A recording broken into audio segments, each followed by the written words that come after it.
My dad and I were hiking on this mountain trail that was super steep and treacherous. No exaggeration, at some points I was worried I'd fall to my death over the edge if I took a wrong step. It wasn't a long hike, but super challenging. Eventually we made it to the top. We had brought food with us, so we sat down and started snacking. Maybe 10 minutes later, this guy comes out of this bush. A lone bush. He literally came out of the bush. It was so obvious he was hiding there. Let me just say, and I'm not trying to sound rude, but this guy was huge. An unhealthy large man. My first thought was, how did this guy make it up here? Again, I'm not trying to be rude. I was genuinely curious as to how he made it up there. I was out of breath, and so was my dad. The guy was not out of breath. Interaction went like this. Guy, hey, can I sit with you guys? Before we could answer, he sat down on the rock next to us and started talking to us. He was asking the most cliche, creepy questions like, where do you guys live? How old are you? Are you married? I was 14. You're so pretty. My dad immediately stands up, gives me a head nod like get behind me / move away from him, and tells the guy he just wants to spend time with his daughter. My dad was super polite, but I could tell he was thrown off by this guy. We start moving our area, and the guy says, hey, fuck you. Pretty aggressively too. My dad says something along the lines of, watch your mouth. My kid is here. We did have a rifle on us, and that didn't seem to register to the guy. He definitely saw it though. It was on my dad's back. The guy just sat there on the rock. He would not go away. He was staring us down. In his defense, there wasn't really anywhere for him to go except back into the bush or down the mountain. He kept staring. He gave me the most uneasy feeling. This situation was classic scary movie shit. But my first thought was he was mentally disabled in some way or mentally disturbed and was probably harmless.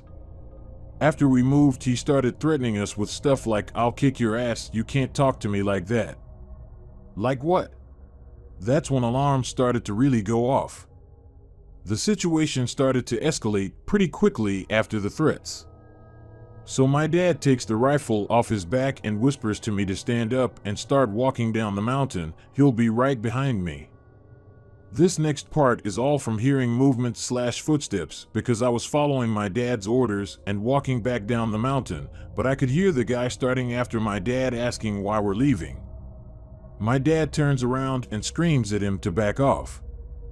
I could hear the click from the safety and thought, is this seriously flipping happening right now?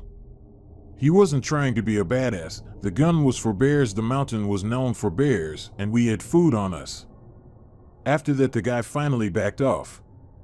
My dad caught up to me and told me everything was fine and just to keep walking. We made it back to the car, locked the doors, and drove out of there so fast. To this day, I don't know how he got up there. People hunt on other parts of the mountain and hike there during the appropriate seasons. You legally cannot live on that mountain. There's nowhere to put a house. How long he'd been up there, and what in the world his intentions were. I'm just glad we had the rifle.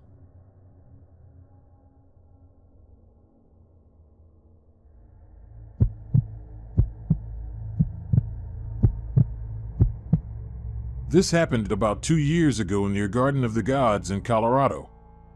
I was visiting Denver with one of my best friends, Danny, and we had rented a car for the week. We'd both been there a few times before, but always went north to check things out. This time, though, we decided to head south to Garden of the Gods. We explored the park for a while, then decided to explore the area a little more. We came across this gravel road that would take us over a mountain pass into a town further north, heading back towards Denver. I believe it took us through Waldo Canyon, where they'd had some wildfires go through years ago. Anyway, we'd been driving for a bit up the pass, stopping occasionally to take pics. Didn't see any other people on our way up, and didn't have any cell service. Eventually, we got to a higher area where the road leveled out and we'd soon start our descent down the opposite side of the mountain.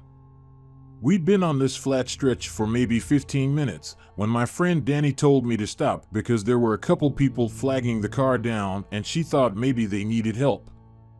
So I hesitantly stopped the car, rolled the window down, and saw two older men approaching the car. When they got to the window, my spidey sense started sending off all the warning signals. I've worked in hotels for years and have had to deal with a lot of tweakers.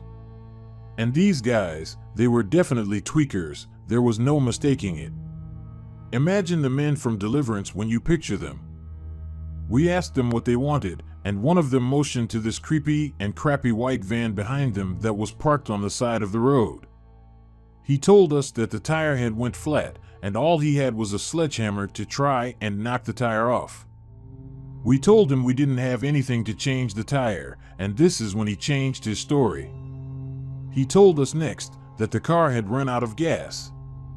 He said his wife and baby were in the van and wanted to know if we could give them a ride down the mountain. At this point, I'm praying Danny is picking up on these bullshit stories and doesn't say we'll give them a ride.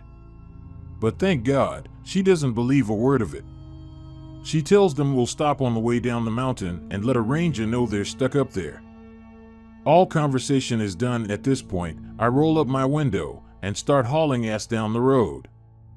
Danny tells me to go faster and don't stop for anything or anyone. She didn't have to convince me. I was driving as fast as I could safely go on the gravel road. We arrived further down the mountain and spotted a ranger's hut. We stopped and told the ranger about the incident and that something was very off with these men. They said they'd send someone up, but who knows if they ever did.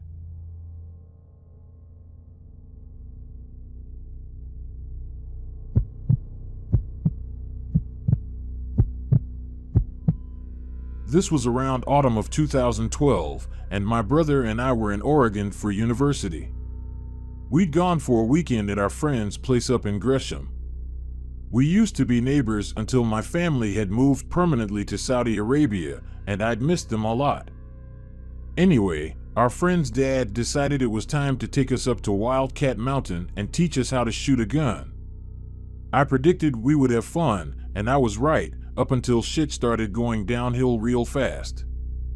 It was dark by the time we'd quit shooting cans and old liter cola bottles, and you couldn't see your hand in front of your face unless you were by the fire. The boys had cut a log off of a huge fallen dead tree, and the embers were super warm on that cold, damp night. We started hearing some shouting and shooting over the hill and slightly above our campsite, but we'd figured it was just some teenagers having a party. Or so we thought. Later on, maybe half an hour or 45 minutes after it had started, their camp went quiet, so we figured it must be late. We hunkered down for the night, and everything was dark, quiet, and pretty, because since it was dark, we could see the faint outline of the Milky Way in the stars and the Portland skyline. My brother was up, and so were some of friends, and we were just sitting around the fire. It was great. Then we heard more gunshots. I had just been shooting a .22 Ruger earlier in the day, so that's the caliber I'm guessing were being shot. We thought that after a few rounds, they'd quit. Right? No dice. We kept hearing shots, and it sounded like they were being shot in the direction of the other hill our camp faced. The way we were set up is we were in a gravel basin, popular for wheeling in the summer and fall, and the higher end of the basin was where the partiers were, and the lower end was where we were facing for target practice. No houses, and no people in that direction. Anyhow, the shots were getting closer and freaking closer. I was on edge at this point, but being the tough girl, I didn't let anyone see, and figured since I outdid the boys in target practice, I could probably hit whoever the jackass was that was firing at our direction. So far nothing particularly risky, until I looked over at my brother, and I swear, to this day, I'll never forget what happened next. My brother is about 6 feet 2 inches, and I'm 5 feet 3 inches. But he was sitting, crouched on the fold-up table we had our food on earlier. I'd looked up at him by chance to let him know I was not cool with what was happening when I saw before I'd heard two faint twirling tails of bullets that had been fired in succession directly over his head. Had he been standing, he'd have been dead. I told my dad's friend, as quietly as possible, so as not to alarm anyone too much, and give whoever was firing an easy target, as I'm sure he was firing at our camp trying to kid someone or something.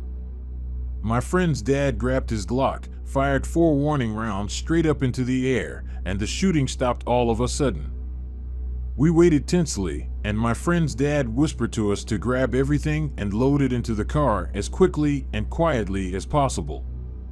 Everyone was pretty drunk on beer, cold and jumpy as a result of what was happening. But we'd managed to get most of our stuff, and us girls and a couple of the guys got into the truck as well. We thought they'd gone, until the embers of our dying log fire exploded a couple of times, followed by gunshots.